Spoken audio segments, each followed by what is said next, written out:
Bonjour, bonjour, mes délicieux co-créateurs, c'est Lilou. Je suis au Zone Bien-être, pas très loin d'Agen.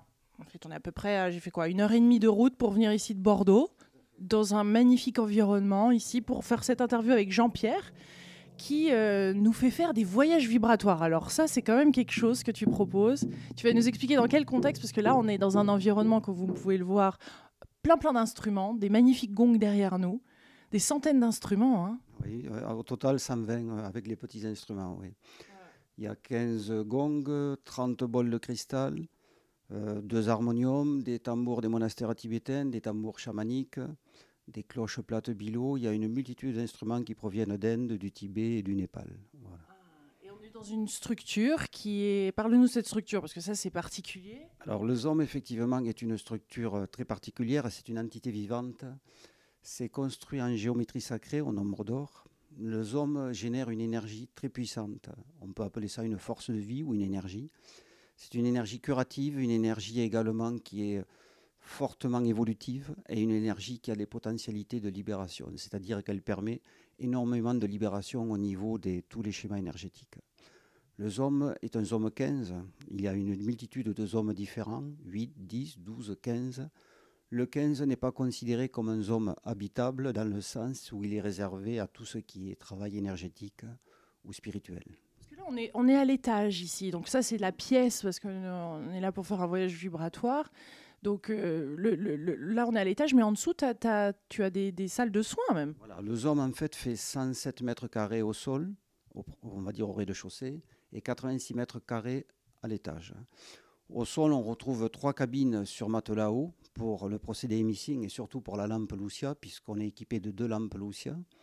Il y a également 2 bureaux et également une salle centrale, une salle de soins au niveau du centre du ZOM.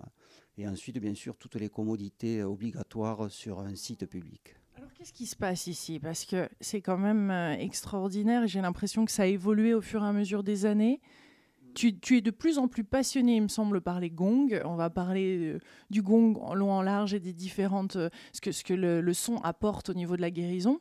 Mais comment t'as démarré tout ça?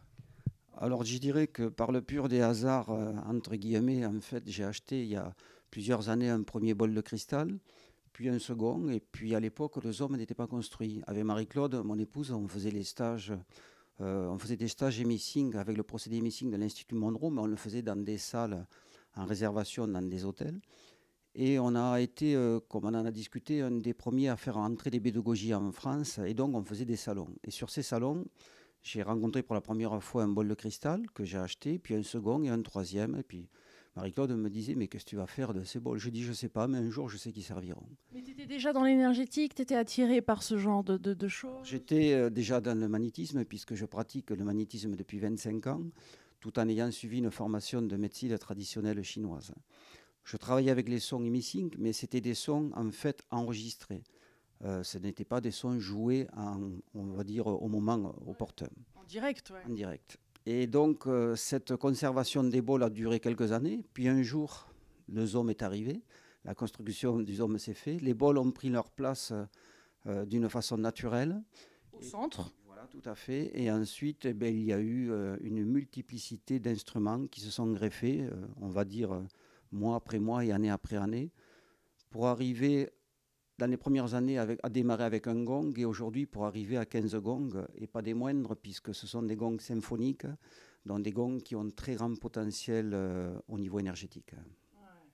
Alors, avant de rentrer complètement dans le sujet du gong, parce que je sens que c'est ton truc maintenant et tu adores ce que les gongs permettent de faire au niveau du corps et de l'âme et de l'éveil, on va en parler un petit peu plus.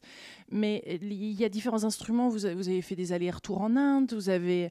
On va en Inde depuis 5 ans et on a fait l'acquisition de plusieurs instruments, notamment à Auroville, puisqu'ils construisent, ils fabriquent des instruments et des instruments en 432 Hz.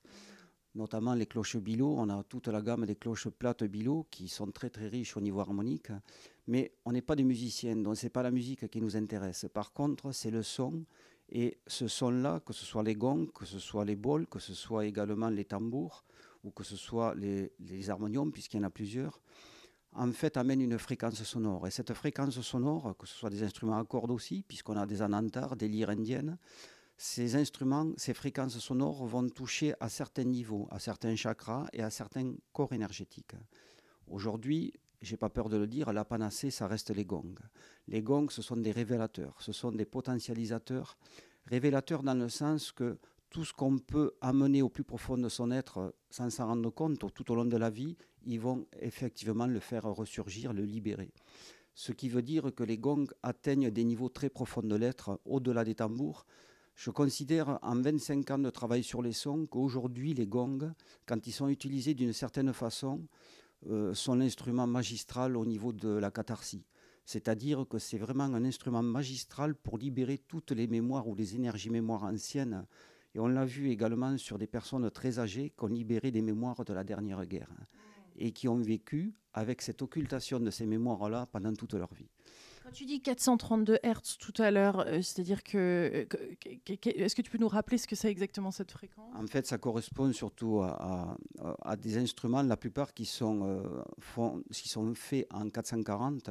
Aujourd'hui, je ne suis pas musicien, donc je ne vais pas rentrer dans un grand débat à ce niveau-là. Franck Nabé est beaucoup plus sur le sujet, puisque lui, il ne fait que ses musiques en 432 Hz. Mais le 432 Hz, d'après Franck Nabé, touche beaucoup plus le cœur que le mental. Ouais. C'est pour ça qu'à Auroville, en Inde, ils ne font que des instruments sur le 432 Hz, en fait, le diapason. Ouais. Et les gongs aussi, on peut les... Non, il n'y a pas de diapason sur les gongs. Il n'y a pas non plus de musique particulière. Certains gongs peuvent avoir une note particulière, mais il y a une telle richesse qu'en fait, ça englobe bien au-delà de la note elle-même.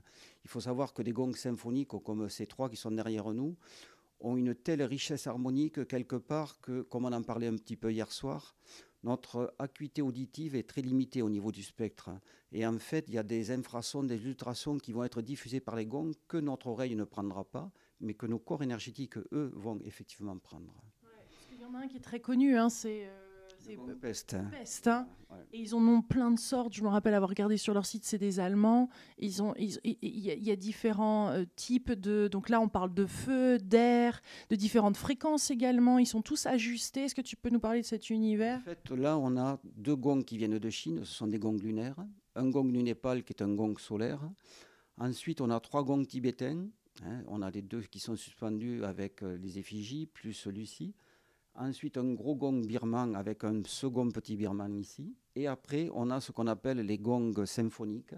Alors, on a deux pestes qui sont très connus, ce peste terre et le peste qui est en haut. Et on a le summum des summums, en ce qui me concerne, c'est les deux mains. Les mains sont des gongs qui sont faits, comme les pestes d'ailleurs, par des maîtres gongs. Il faut savoir qu'un gong, c'est 9 mois de travail. C'est un travail qui est très long, avec des matériaux très nobles. C'est un mélange de nickel, d'argent.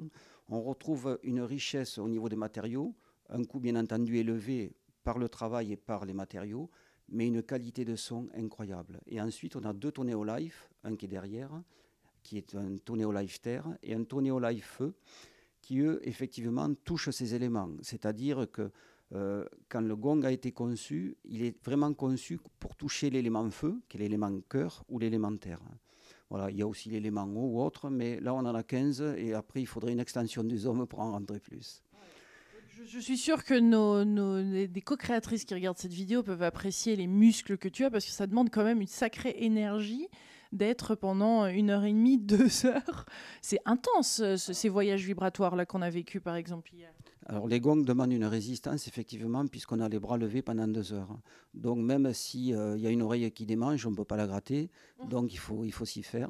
Il faut laisser le grattement se faire. Et puis il faut avoir une résistance aussi parce qu'effectivement on associe aussi les gongs avec les tambours, notamment un tambour des monastères tibétains associé avec un gong qui, sur des fréquences totalement différentes, vont amener un travail très très profond. Et l'association gong-terre avec le tambour tibétain dure 30 minutes. Et là, c'est un rythme intense, très rapide, et un rythme très profond aussi. Voilà. Associé avec une multitude d'instruments, bien entendu, qui sont des sifflets, qui sont des coquillages ou autres qu'on peut retrouver dans tout travail de son. Et comment tu choisis la symphonie, j'ai envie de dire, ou le rythme? Je ne choisis pas. J'ai l'habitude de dire que je suis un pilotage automatique. Le mental n'est pas là. Quand je suis sur les gongs, c'est les gongs qui me dirigent. Je ne dis pas ça pour faire un petit peu une vision, on va dire, totalement canalisateur. Non, le mot canalisation ne m'intéresse pas. Il est trop repris et trop usurpé. Je dirais que quelque part, je suis en pilotage automatique. Je ne choisis pas.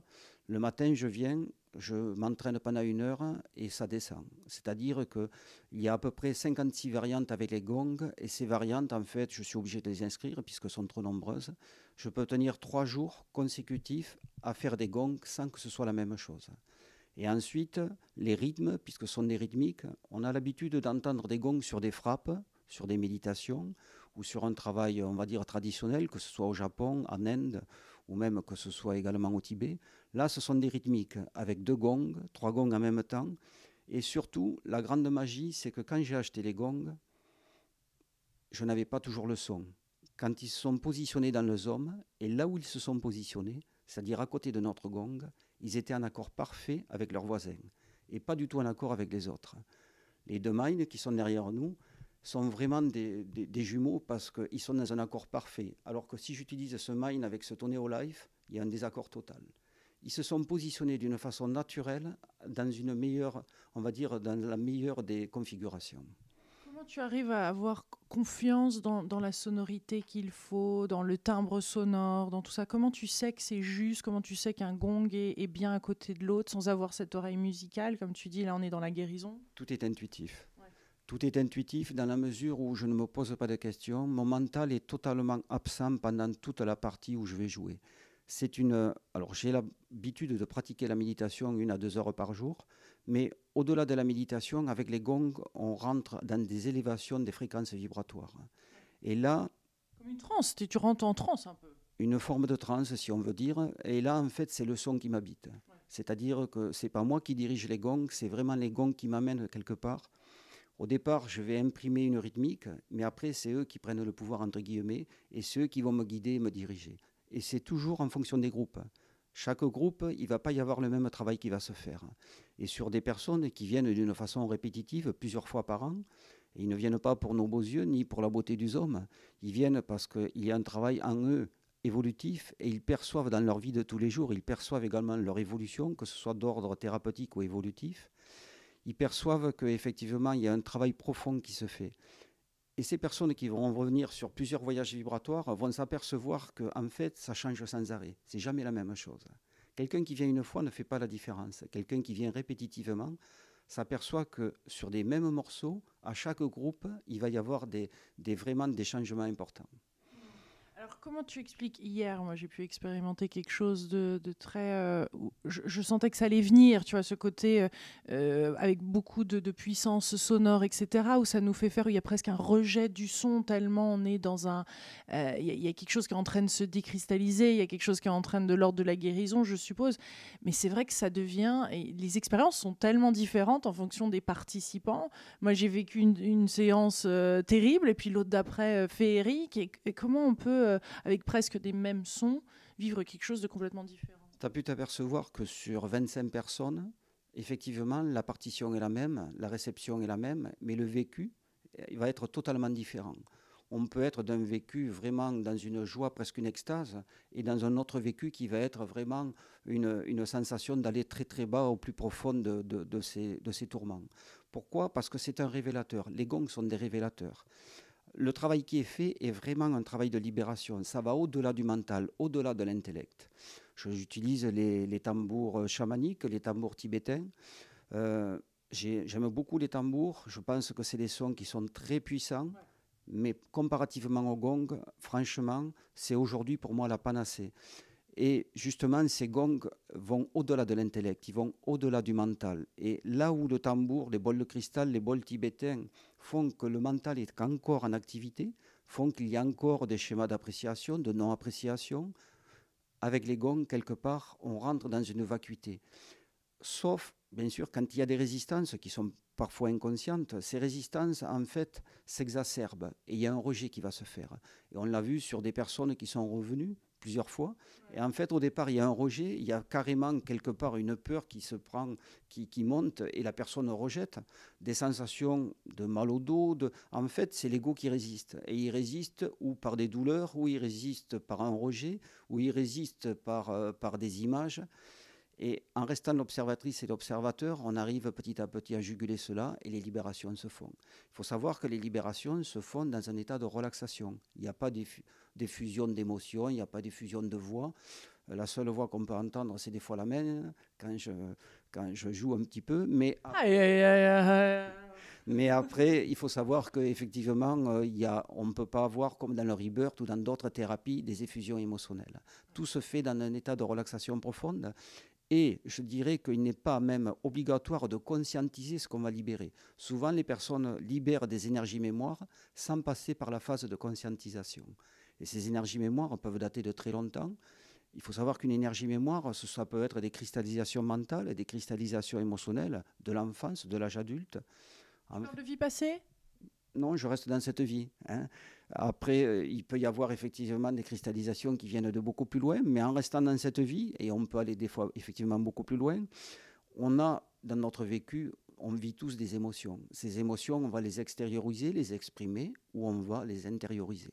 Si on les intériorise, en fait, ces émotions sont des énergies. Donc, elles vont se cristalliser sur différents organes, à différents endroits, sur du moyen terme. Le chi reste bloqué, là on parle du chi. Voilà, tout à fait. Ces énergies, en fait, à moyen terme, peuvent générer des symptômes et à long terme, des pathologies.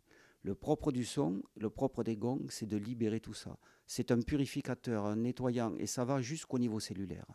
Et on s'est aperçu sur des personnes, donc, comme je dis à l'instant, qui ont libéré des mémoires de l'ancienne guerre, et ils étaient plusieurs, qu'effectivement, ces mémoires peuvent être très, très lointaines. Quel est le rôle du son, de la guérison par le son, le sound healing, ce genre de voyage vibratoire et du son dans notre éveil ? Comment définis-tu l'éveil déjà ? Alors, ma définition de l'éveil, c'est une définition qui va être proche de l'Advaita Vedanta, c'est-à-dire de la non-dualité. L'éveil, pour moi, ce n'est pas la personnalité ou l'individu qui va s'éveiller. Le travail que peut faire l'individu ou la personnalité sur lui-même, c'est très bien, mais ça reste, et ce n'est pas péjoratif ce que je vais dire, ça reste dans le développement personnel. L'éveil, c'est l'être véritable, c'est ce que l'on est réellement. Ce n'est pas ce que l'on croit être. Ce que l'on croit être, c'est le corps, c'est le mental, c'est l'ego, c'est les mémoires, c'est les raisonnements, c'est les sentiments, c'est les émotions. Tout ça fait partie de l'individualité, fait partie de la personnalité, fait partie de ce qu'on peut appeler la conscience personnelle. L'éveil, c'est cette conscience impersonnelle. C'est pour ça qu'un être éveillé se retrouve dans l'unité, puisque l'unité, c'est une conscience impersonnelle. Et l'éveil, c'est en fait se soustraire cet ego, c'est-à-dire que la conscience impersonnelle prend toute sa valeur dans la densité physique. Voilà, le travail des sons dans cette... Parce que j'en ai entendu, comme on en discutait hier, j'ai entendu plusieurs versions de l'éveil. Donc c'est intéressant, ta version et de la façon dont tu vois ça pour comprendre un petit peu plus là où le son se place dans cet éveil. Alors le son se place dans cet éveil, c'est qu'avant de remplir, il faut vider. Avant que la lumière puisse pénétrer, il faut libérer toutes ces parts, j'aime pas le mot ombre, mais on va dire en image, les parts d'ombre que l'on a pu accumuler, notamment dans le corps émotionnel et le corps mental, puisque le corps mental et le corps émotionnel font partie de l'ego, avec le corps physique. Ce n'est pas la vision de l'ego dans la psychologie traditionnelle occidentale, c'est la vision de l'ego dans cette vision de l'Advaita, c'est-à-dire l'Advaita, c'est la non-dualité, c'est au-delà des religions, c'est universel, il n'y a pas de rituel, il y a les êtres éveillés qui viennent de l'Advaita, Ramana Maharshi, Nisargadatta, ou même plus proche de nous, Ramesh, ou même un Français qui s'appelle Bernard.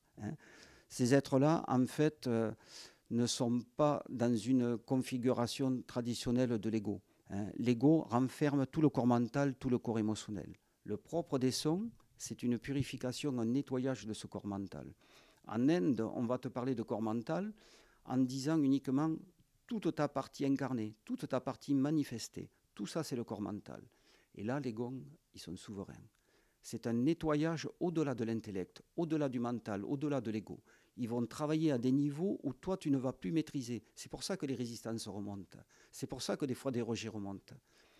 Et petit à petit... Je veux dire, tant mieux. Hein. Bien sûr, tant mieux. C'est très bénéfique. Non, non, mais tout à fait. C'est très bénéfique. Et ce travail de libération va préparer à l'éveil. Je dis bien va préparer. Mais moi, je suis convaincu que pour arriver à l'éveil, il faut sortir de l'ignorance. Et sortir de l'ignorance, ça veut dire qu'il faut comprendre tout ce que l'on n'est pas pour être ce que l'on est déjà. Donc le gong, ces genres de voyage va révéler des choses et ensuite on en fait quoi? Parce qu'il semble qu'il y a au-delà des expériences, j'avais rencontré des personnes qui disaient tout est dans l'ouverture de cœur, à partir du moment qu'on est ouvert, tout se dissout, etc. Bon, et puis après il y a des choses, il y a des événements qui sont un peu plus malencontreux, qui se présentent dans nos vies, et puis là d'un seul coup on a l'impression, mais on se dit, mais d'où est-ce que ce truc vient là? Et ça remonte à la surface comme si finalement il n'y avait aucun travail qui avait été fait. Quelle est ta relation à ça, ce genre d'instant où d'un seul coup on se retrouve comme au point, pas au point zéro justement, au point 10 000. Pour finir avec l'éveil, en fait, beaucoup de personnes en Occident pensent qu'un être éveillé, c'est quelqu'un qui a un sourire jusqu'aux oreilles et qui va irradier un amour infini. Et inconditionnel. Inconditionnel. Hein. C'est vrai qu'il rayonne un amour infini inconditionnel, mais sans le sourire jusqu'aux oreilles. Et souvent, il peut être encore coléreux. C'était le cas de Nisargadatta. Il pouvait faire des colères, virer quelqu'un, tout en étant éveillé. C'était le cas de Ramana Maharshi aussi, qui faisait partir des gens. Donc, c'est vraiment pas l'aspect physique. C'est pas l'aspect physique qui s'éveille. C'est vraiment l'être. Et ça n'empêche que l'individualité, la personnalité continue à être comme un ordinateur a été programmé. Ça peut faire des dégâts, là, quand on en a vu pas mal, justement, où où il y a cette colère, où il y a cette chose sur des personnes qui sont dévoties, qui sont complètement dans la dévotion de ce maître-là ou de cet être éveillé et qui d'un seul coup se sentent... ça peut être très difficile, ces instants-là, je veux dire. Il y a plusieurs chemins pour l'éveil, du moins en Inde. Il y a le chemin qu'on appelle de la bhakti, de la dévotion, c'est ce que tu parles, et il y a le chemin de la connaissance. Le chemin de la connaissance, c'est ce qu'on a dit tout à l'heure. La bhakti, la dévotion, effectivement, il peut y avoir tout et n'importe quoi. On le voit, c'est des mouvements de foule, ça peut être s'en remettre un petit peu à l'extérieur de soi. Il faut que la dévotion soit très grande et avec beaucoup d'humilité pour arriver à un éveil. Le chemin le plus court, c'est celui de la connaissance, qui n'a rien à voir avec la connaissance livresque occidentale. Pour revenir au travail des gongs par rapport à cela, c'est vraiment un travail de purification, de nettoyage. N'importe qui, tout un chacun peut chez lui méditer, mais méditer dans une vraie méditation, c'est-à-dire la vraie méditation, c'est l'absence d'expérience, de toute expérience, sans support musical, sans support de guidance. L'absence d'expérience, c'est la vacuité, et c'est là où effectivement la connexion se fait. Les sons, eux, amènent dans cet état-là, ils amènent dans un état de méditation très profond auquel il faudrait énormément d'années avant d'arriver à ce seuil-là. Aujourd'hui, les gongs ont on va dire une triple action. L'action de purification, de nettoyage au niveau mental, au niveau émotionnel, au niveau des mémoires anciennes. Il a également un travail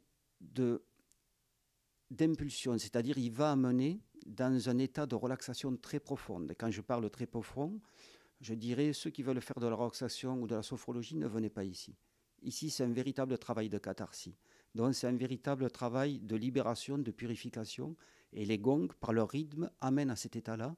Pourquoi ? Parce qu'ils créent une synchronisation hémisphérique et ils travaillent également au niveau de la pinéale. On a Les bols de cristal, moi, quand tu as joué les bols de cristal, c'était presque plus efficace pour moi. Je suppose que chaque personne est différente aussi dans la notation. Tout de suite, tu as les hémisphères qui synchronisent, on le sent bien. Tout à fait. En fait, c'est beaucoup plus facilement perceptible. C'est aussi vrai avec les gongs, mais moins perceptible, effectivement. On a avec les gongs, ce qu'on disait hier, un travail qui est totalement horizontal. On a avec les gongs un travail horizontal et vertical. On a eu la chance, et je le remercie, d'avoir la visite en janvier 2017 de Pierre Picaluga, qui est un physicien quantique spécialisé dans le son. On en a parlé un petit peu. Il a travaillé, pour ceux qui veulent voir, il tape Pierre Picaluga sur Internet. Et il a travaillé avec les avions d'assaut. Il a travaillé justement par rapport à sa spécialisation dans le son. Et nous, notre petite graphite. Pierre Picaluga nous a amené, effectivement, il était passionné par les hommes depuis longtemps et c'est un passionné aussi par les sons. Philippe Weber, qui vient souvent aux hommes, donc l'a fait venir. Pierre Picaluga est resté 4 heures dans les hommes. Il m'a dit jouer. Il m'a dit avant, vous savez, depuis que je suis né, j'ai une oreille très particulière. J'ai une oreille qui perçoit ce que les personnes d'autres ne perçoivent. Et il me raconte un petit peu ce qu'il a fait dans des salles pour des orchestres philharmoniques où le fait de déposer certaines géométries a changé tout le son de la salle. Donc il me dit de jouer, je joue. Et puis, au bout d'un moment, il me dit, attendez, je vais chercher quelque chose. Il revient et il m'installe plusieurs géométries à différents endroits. Des géométries de ce type qui sont des, entre guillemets, a priori, des vulgaires fils de fer. Mais des vulgaires fils de fer trempés dans un procédé qui s'appelle du graphène. Le graphène est un conducteur, un hyperconducteur qui va être un hyperconducteur d'avenir. C'est-à-dire, il va être utilisé dans les ordinateurs, dans les téléphones portables. Et c'est vraiment un hyperconducteur. Et on s'en est aperçu parce que quand il les a installés, il m'a dit maintenant rejouer. Et alors là, c'était totalement différent. Alors, installé, c'est-à-dire que c'est pas juste ça, là, hein, on est d'accord, ça part. Voilà, il y en a plusieurs, il y en a 4 dans le ZOM, notamment certains sont situés derrière les gongs. Et on a effectivement constaté une fluidité du son. Le son était d'une pureté, d'une fluidité. Et il me dit maintenant, avant vous travailliez sur des plans qui étaient sur le plan émotionnel, mental. Maintenant, vous allez travailler au niveau de la conscience. Et c'est vrai qu'on s'est aperçu, à travers les témoignages des habitués, des personnes qui reviennent fréquemment, qu'effectivement, on touchait un plan qu'on ne touchait pas avant, un plan très élevé. Au niveau, on peut parler au niveau du corps causal. Et ce plan-là, c'est des plans transpersonnels. Donc, on sortait de la partie personnelle, on sortait de la partie manifestée, on était vraiment sur un plan non manifesté, au-delà de l'éthérique, de l'émotionnel et du mental. C'est toujours ça qui m'intrigue, c'est quelle est la part de ça, qu'est-ce que ça va permettre dans la vie de tous les jours en fait. C'est-à-dire la partie concrète par rapport au travail qu'on a à faire, quelle est la partie du son dans tout ça. J'aimerais juste avoir une vision un peu plus claire. Dans ton corps, il y a des fonctionnements qui se font. C'est ton système nerveux autonome. 80% de ton fonctionnement du corps fonctionne à ton insu. C'est le système nerveux autonome. En fait, tu t'aperçois que dans ton corps, tu diriges peu de choses. On a l'illusion de croire... C'est un vrai miracle. C'est un vrai miracle. Il se régénère tout seul. Il se régénère tout seul et effectivement, le système nerveux autonome, lui, va travailler sur la régénération, sur la restauration du corps et sur plein de processus. Dans les sons, il ne faut pas chercher à maîtriser. Qu'est-ce qu'on peut constater? On va constater à travers effectivement les témoignages des personnes qui reviennent, puisqu'on a des personnes qui viennent d'un petit peu tous les pays européens et de France un petit peu toutes les régions. On constate effectivement une évolution très forte. On a en bas un appareil qui s'appelle l'AirQuest et le BioPulsar, qui sont des appareils de physique quantique. Ces appareils permettent de prendre ce qu'on appelle un groupe d'informations énergétiques, chakras, corps énergétique, tout ce qui va être également glande endocrine, les organes, les méridiens, la force vitale, le stress au niveau cellulaire. Donc là, on a une vision très claire. Et on s'aperçoit, et notamment on a une personne qui est ici dans ce groupe aujourd'hui, qui a eu une très grosse pathologie, qui a fait une prise il y a 2 ans. Il venait, quand il a fait cette première prise, il sortait d'un traitement lourd, donc pour cette maladie lourde. Donc il avait fait ce traitement, il avait suivi ce cursus traditionnel, et il est arrivé, quand il a fait le premier bilan, le bilan était très très faible. On pourrait dire qu'il était au plus bas. Il est venu pendant près d'1 an pratiquement à tous les voyages vibratoires. Il en a fait pratiquement 12 ou 14, je ne me rappelle pas l'année où il est venu. Et en fait, il a refait un bilan plus tard. Il n'avait rien fait comme travail énergétique. Et on a pu constater, et il en pleurait pratiquement, on a pu constater que tout le bilan était revenu au maximum. Donc c'est une preuve concrète, même si lui, dans sa vie de tous les jours, même si sa vie avait basculé quand même, il avait changé plein de choses dans sa vie, même si dans sa vie de tous les jours, il ne le percevait pas forcément. Là, c'était quand même une preuve pour lui qui était indéniable. Souvent, tu demandes d'ailleurs aux participants si on a senti des choses, s'il y a eu des douleurs ou autres. Voilà, on appelle ça un partage, comme on peut faire après tout travail énergétique. Ce partage est fait... Alors, tu sais, hier, tu me disais, mais est-ce que les gens ne veulent pas te faire plaisir quand ils te disent effectivement qu'ils ont vécu ça et ça? En général, ils sont tellement troublés par le son que la réponse va être très souvent spontanée. Non, c'était pas tant le plaisir, c'est juste pour rectifier, c'était plus par rapport à l'authenticité du témoignage. Je pense que pas mal de personnes ne sont pas habituées à complètement se livrer à nu, surtout dans un groupe, et dire exactement ce qui s'est passé pour elles. Donc c'est pas tant de faire plaisir que d'être... Il y a une certaine gêne des fois au début qui s'ouvre au fur et à mesure que le groupe, je suppose, partage. Tu le verras aujourd'hui, puisque c'est le second jour. Tu vas t'apercevoir effectivement qu'au niveau des personnes, il va y avoir un changement Effectivement, il y a des personnes, comme tu dis, qui en public ont du mal à pouvoir affirmer un petit peu ce qu'ils ressentent. C'est aussi vrai dans la vie de tous les jours, hein. Ils ont du mal à affirmer un petit peu émotionnellement ou par simplement la prise de parole. Mais en fait, on s'aperçoit que c'est peu important ce qu'ils vont dire. Ce qui est important se fait sur un plan non manifesté. Après, on fait un partage parce que c'est bien de voir un petit peu comment ils réagissent, mais il ne faut pas en tenir non plus, faut pas tenir compte totalement de ce partage-là. Ce qui est fou, c'est que par exemple cette nuit, en plein milieu de la nuit, moi qui ai peu dormi, mais très très bien, je peux dire, les seules heures que j'ai pu dormir ici, dans la roulade d'ailleurs à côté, j'avais un mal là, mais très poignant au niveau du ventre, et que ça a duré 10 minutes, et pouf, après c'est parti. Tu as regardé l'heure quand c'est arrivé? Non. Oui, 4h44. Oui, c'est l'heure du foie. Voilà, c'est pour ça, et tu me montres le foie. Voilà, tu me montres la vésicule, en fait. Foie, vésicule, et le foie, médecine traditionnelle chinoise, va être entre 1h et 4h du matin. En fait, en heure d'hiver, on va dire que c'est entre 2h et 4h du matin.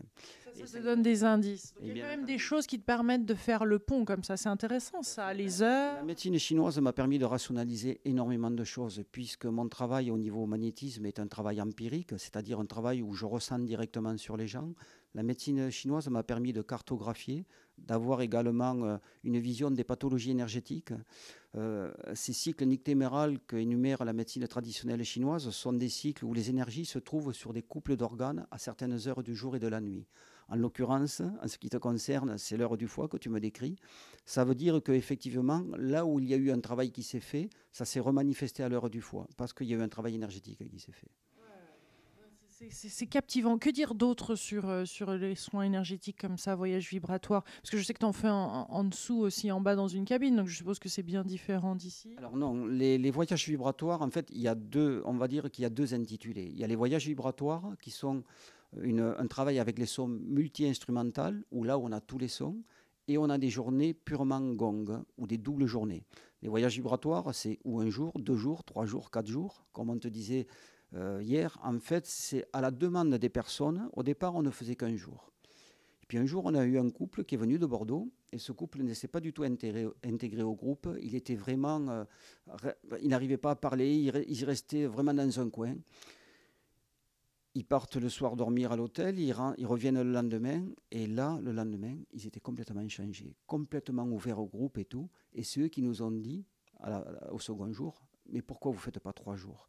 Au départ, on faisait un jour, on nous avait demandé de faire 2 jours, et vous voyez, ils disaient, si on n'avait fait qu'un jour, on serait parti, c'était peut-être insuffisant. Et effectivement, à la seconde journée, tombent des résistances qui ne sont pas tombées à la première, le travail est beaucoup plus performant. Et bien entendu, sur les 3 jours ou 4 jours, c'est souvent des anciens qui reviennent parce qu'ils perçoivent que le travail va être encore plus profond sur la répétitivité du travail des sons. Il y a aussi la lumière Lucia dans le Zoom, où là, en fait... c'est le troisième œil. Hein. Voilà, en fait, en bas, on ne travaille pas avec la lumière. On travaille uniquement en magnétisme et la lumière Lucia dans les cabines sur Matelao. La lumière Lucia, eh bien, effectivement, on a été le premier à l'avoir en France il y a plus de 2 ans. Aujourd'hui, il y a 2 lampes Lucia dans le Zoom. La particularité des lampes Lucia, comme tu dis, c'est de travailler au niveau de la pinéale, puisque les 2 médecins autrichiens qui ont créé cette lampe Lucia sont partis du principe très simple, c'est qu'une majorité d'humains ont la pinéale cristallisée. Et donc, par différents... Calcifié. Voilà, calcifié. Je ne dirai pas effectivement tout ce qui amène à cette calcification, parce que la liste est longue.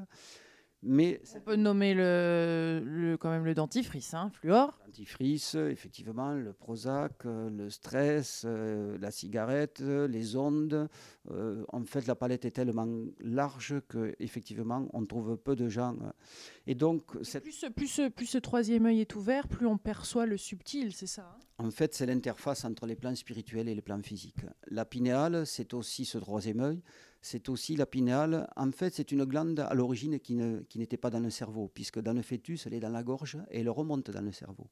Et la pinéale, qu'on appelle également la glande épiphyse, a cette particularité d'amener à des états transcendantaux. Donc, on est dans une configuration sur des Matelao, une configuration maximale. Et on a voulu faire surtout un effort très important au niveau de la lampe Lucia, en sachant que les séances en France sont à 90 €.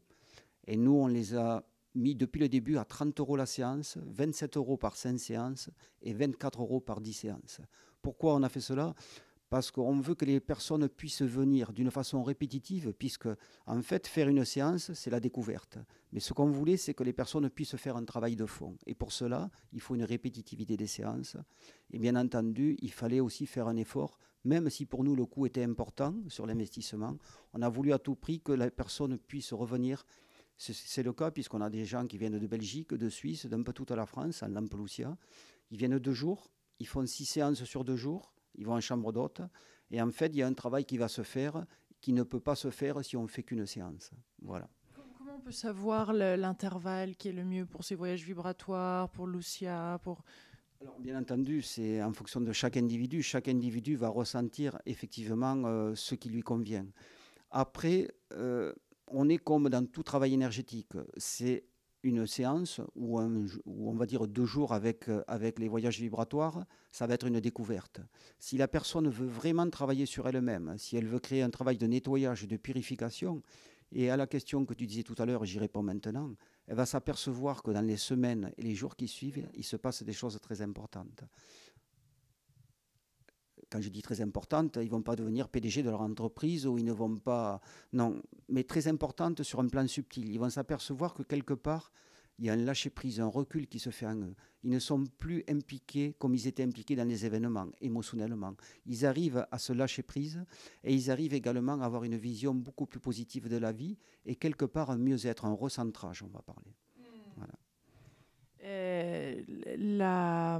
C'est tout un processus et il y a autre chose à dire sur ce qu'on vient de... Là, on a quand même pas mal balayé tout ce que tu fais, les gongs. Je veux dire, ma dernière question, alors, ça va être vers où tu vas, vers où tu tends après tous ces gongs, toutes ces acquisitions. Là, on voit que la pièce a presque saturé d'instruments. Vers où on ne peut pas rajouter un autre gong, sauf si on en suspend un et qu'on te suspend. Non, mais où est-ce que ça va tout ça ? Comment tu te vois dans quelques temps ? Je vis le moment présent. Et je ne le dis pas pour faire de l'exotisme. Je le vis parce que je fais partie de ces personnes qui vivent vraiment le moment présent. Souvent, dans ma tête, c'est la vacuité. Je ne cherche pas à savoir ce que je vais faire dans 1 an, dans 2 ans, dans 3 ans. Il y a 10 ans, il y a 7 ans, il y a 8 ans, jamais je n'aurais imaginé qu'aujourd'hui, je travaillerais avec les gongs. Je le répète, je ne suis pas musicien. Et comme je ne suis pas musicien, je n'aurais jamais pensé aujourd'hui pouvoir travailler avec les sons. Dans 2 ans, dans 3 ans, dans 4 ans, je suis sûr, Lilou, que tu vas revenir me voir. Mais ce ne sera pas pour la même chose. Alors, un gros point d'interrogation, mystère. Je te remercie beaucoup, Jean-Pierre, pour cette interview, d'avoir pris le temps. Et puis, le voyage vibratoire ne va pas tarder à commencer, là, toute la journée. Merci. Merci à toi. On vous embrasse bien fort. Gros bisous, Midi Co-créateur. À très vite.